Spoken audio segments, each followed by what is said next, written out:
plan for the Gulf War, and he stopped and stared the man in the eye in his press conference and said, amateurs talk tactics while professionals talk logistics. So logistics are the be-all and end-all in any military operation. So before we move on from here, okay, what happened here on the day, we're just going to go back to 1942 or even 41, Operation Barbarossa, where Russia was invaded by Germany. At this stage now in 42, the Russians were taking the full blunt of the German army because there's no other front. All the Western Europe had been taken over by the Russians, or the Germans, sorry, and they had their emplacements as we've seen over the last couple of days. So here was calm, so all the fighting was going on. The Russian army itself had been decimated by Stalin himself, because what he'd done was he got worried about some of the officers, so he did a big coup, a big cull on the officer corps within the Russian army. So they pulled them all back, and what the Russians did was just withdraw back to Moscow and had a scorched-earth policy where there was nothing left for the Germans to eat as they moved on. So what happened was they moved in so quickly and their lines were stretched, the logistical lines. So Stalin thought if we opened up a western front, these 40 divisions would be taken from the eastern front, brought to the west and defended. There was putting pressure on the Allies to do that. So a campaign was for the General Staff of the British Army then looked at opening up a western front, and they were looking at Dieppe, which is further up along the coast here. So a plan was put in place for an invasion on Dieppe of 10 divisions. As this was progressing, the troops needed for that were diverted to other campaigns by the Allies needed. So in the end, there was no troops to open up a second campaign. Later on, the RAF and the Canadians and also INT wanted to raid Dieppe for a purpose. So there was 5,000 Canadians, 1,000 British, of which 50 were Rangers, American Rangers. And they were launched at Dieppe. The plan was to go in on the tide, secure the place, and then withdraw on the tide. So initially, bombardment would be required, okay? Like anything, if you're invading a heavily fortified position, you want to bombard the place. But because of the amount of civilian population in the area, that wasn't a runner. So 5,000, 6,000 in total, okay, troops went in on Dieppe against the Germans. They lasted 3 hours. Within 6 hours they had to withdraw. Casualties out of 6,000 was 3,500 people dead, wounded or captured. The place was that well fortified. Now what they did actually do, there were a number of successes in that in the aftermath. There was a number of machines, the name escapes me at the moment, the machine for the coding, Germans, what is it? Enigma. So there have been 4 new Enigma machines, okay, and the newer they were. So there's a lot of talk afterwards that this was set up as an INT operation anyway, because they were taken and brought back. But the lessons learned from that was, first of all, is they couldn't take a port. To take Dieppe or any other port, either Le Havre or Cherbourg or anywhere else, on a frontal assault would destroy it. So that was a non-runner. They couldn't take it. So there's no point attacking any port and trying to capture it, because it would take months to fix the damage that we've done. The second thing they realised was that the Churchill tanks were used on that, the first time Churchill tanks were used. But the shale and the stone that was on the beach got caught in the tracks, so they were useless. So that made the Allies then, for the next this invasion, D-Day invasion, go to check each beach and see the contents of the beach with sand, shale, wherever it was, and then design appropriate beacons to operate in that terrain. Another thing was realised then was the need for a heavy bombardment. So therefore any port we were going to use for an invasion couldn't be touched because it would be destroyed. So now we move on to here, okay? And after that then Churchill then realised that an artificial port had to be built. It was the only way we were going to do it. But Churchill had been involved in Gallipoli. And in Gallipoli, if you remember, the troops had landed on the beach and got no further, and after months and months of trying and a not large number of deaths, they had to withdraw. So Churchill was very conscious of what happened in Gallipoli back in the First World War. He didn't want to repeat that. So what he did was he went to Lord Mountbatten, Admiral Mountbatten at the time, and he was in charge of combined operations. And he said to Mountbatten, get your best people, but I want a plan.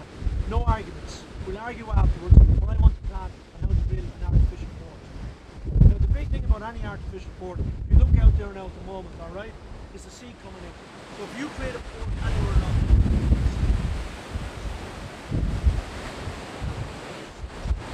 that's the point. And what happened was actually Churchill loved thinking and loved operating from his bat. So he was in his bat and we were going over to one of the conferences on one of the ships. And his scientific advisor was with him. And what they did is made a paper boat and he put it in the bat. And they just created waves and the boat got knocked over. So then he got his loofah, for scrubbing your back. He put that in front of it, made the wave hit the loofah, dissipated, and the boat was still okay. So that was the solution. So Churchill was delighted. He now had a solution to the sea affecting his port. So going after the 43 conference, it was then agreed by Eisenhower and his admiral that you would have to build an artificial port, and that was the only way we were going to do it. So we're calling Mulberry Harbour. The word mulberry was just plucked out of the sky, there's no particular reason.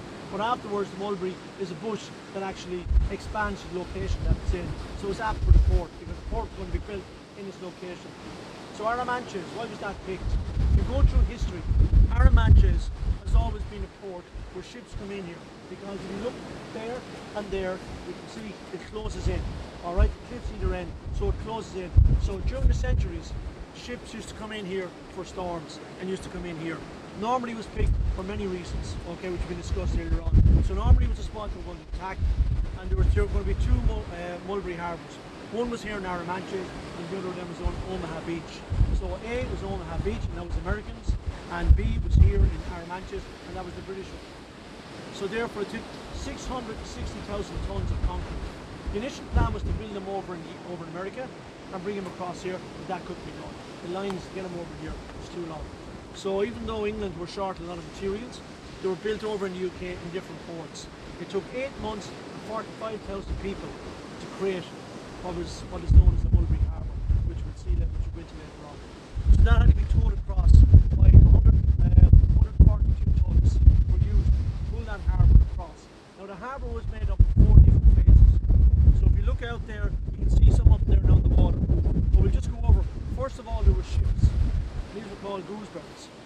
And what a gooseberry was, so if you understand, if you have a harbour here and the sea is crashing in, anything that's going onto the harbour is going to be washed off. So you need to put blocks in between the sea and yourself to protect the harbour. So the first thing they brought over all old ships, okay, and under their own steam, so they never didn't have to use anything to get across. And they sunk them purposely out there, covering a line of 1.6 miles, okay, across.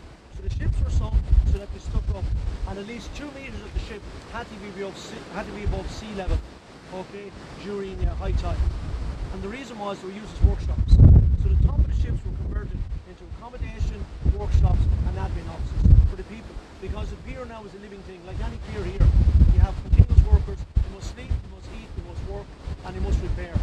So all those ships were used then as admin, workshops, and sleeping quarters, and eating quarters when they were sunk. Next then they used bombardiers. Okay, what they were was basically cross-shaped, okay, they're concrete, 60 meters long, and they were 8 meters, okay, in depth. And what these were used, they were the first one. So when a wave hits, if a two meter wave hits one of these, it's reduced to 1 meter. So straight away it breaks down the impact of the wave that's going to be made on the far side. So they were lined up around there, across and around here also. So the ships were out front, and these were placed around the back of them. The next one then we had, bear with me, all the names are on my head, Gooseberry, everything.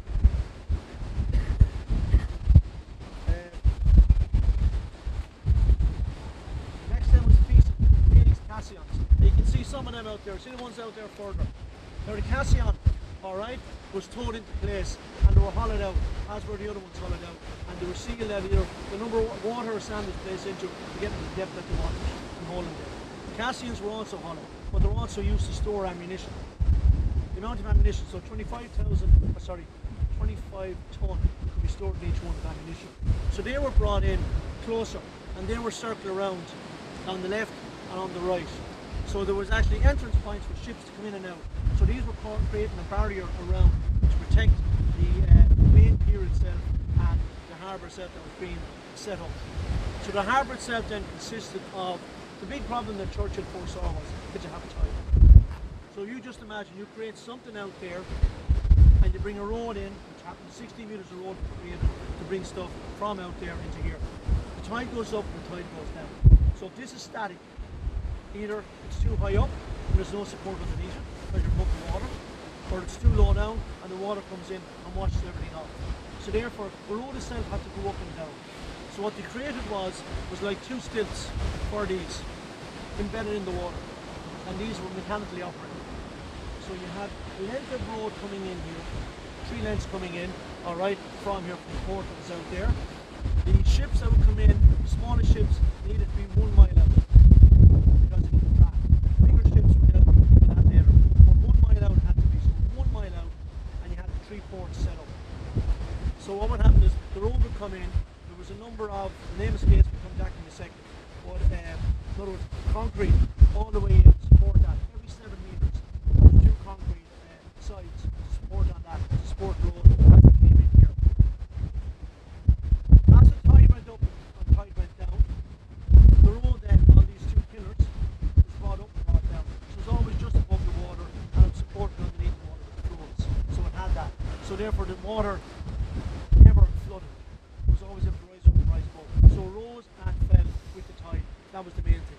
So the ships had to come in. There was entry points in designated endpoints for ships to come in.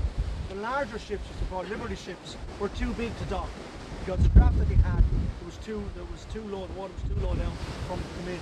So they were met outside. And they were met by they were unloaded onto what they called rhino ferries, right? And what a rhino ferry was just a platform, 60 by 15 metres without 4 engines. So it was a metal raft. The metal raft went down to meet it. Everything was unloaded onto the metal raft and was brought in. But the problem with a metal raft is that when you have a large swell of water coming in, it knock it over. It'll flood it or tip it because it's just a large raft on top. So they were successful to a point, depending on the weather, when they could and couldn't be used. But that was the only way to unload the big ships. Now all the ships could come in to the barrier that was created to protect it against the waves, but they couldn't come into the port. The smaller ships then came into the port, and their stuff was unloaded and brought straight back in on the roads into here and dispersed. Now before all that could happen, all right, the town of Arromanches had to be taken, had to be secured. So down in Rasnels, which is just further down there, the Hampshire, the 1st Regiment, the 1st Battalion of the Hampshire Regiment was dropped off there, and they had to come in here. They arrived in here 7 o'clock that evening. Number of battles on the way up. On the high ground there was a radar station that was taken out, and by 7 p.m. they had to secure this location. The first thing they did was to secure this location was to knock a number of buildings out of here, because it was a straight run in here for the vehicles to come off and had to get out of here quickly. So there was a number of vehicles blocking the roadway that was here. They were levelled, and therefore everyone had a straight run in. Now logistics. Everything has a metric. Okay, so if you're getting a house built and you're being wanted to wire in, and you're saying your house is 2,000 feet, he has a metric worked out and give you a rough cost. That's what that costs. Okay, and then he works out. With the military, it's the same. So the metric used by the military was that for every soldier that's on the ground, he needs 40 kgs of kit, food, equipment, whatever it is, where he needs 40 kg to keep him going. So that's it. So a day, 40 kg a day, okay? And that comes with ammunition, food, accommodation, wherever it is, spare parts, whatever it is, but 40 kg. So that gives you an idea how they had to build up. So therefore, initially there was 3 divisions coming in here, but eventually 5 divisions decided to go on the front. So 5 divisions. A division can be up from 12,000 men to 30,000 men, depending on the add-ons and what you have. For an infantry division, the amount of supplies needed on one day to supply an infantry division is between 400 and 600 tons. For a mechanized division, okay, which is armour, a mechanized division takes between 12 and 1,400 tons. Okay, just supplies one day. So that gives you a rough idea, okay, mentally, of what had to come off those ships and had to come in here. Now the Mulberry Harbours were a success, but in the middle of June, okay, it took 12 days to get it set up and operational and moved after D-Day. So D plus 12 was when all this was happening. The Americans' Mulberry Harbour was further down, as I said already, but in mid-June a storm came and wrecked that harbour completely. This one here got damaged, but the spare parts that were left over from there because couldn't be used again were brought up here and repaired the harbour up here. So this was going until December 44. December 44 it was dismantled. At that stage they got the deep water harbours that they wanted along the coast. Now, basically, I think that's it. Any questions? Okay, what you had there, one other thing. So you had the harbour out there, and you had 3 roads coming in. But also you had here were 2 other roads for barges. So the LSTs, in other words, the tank landing crafts and infantry landing crafts, they could speed in here. And the number of barges going out with a bridge on it. So they were in closer. They could be unloaded there. So really you had 5 exit points or 5 pathways coming in here for goods, vehicles and people to come in here and get into the bridge. Any questions?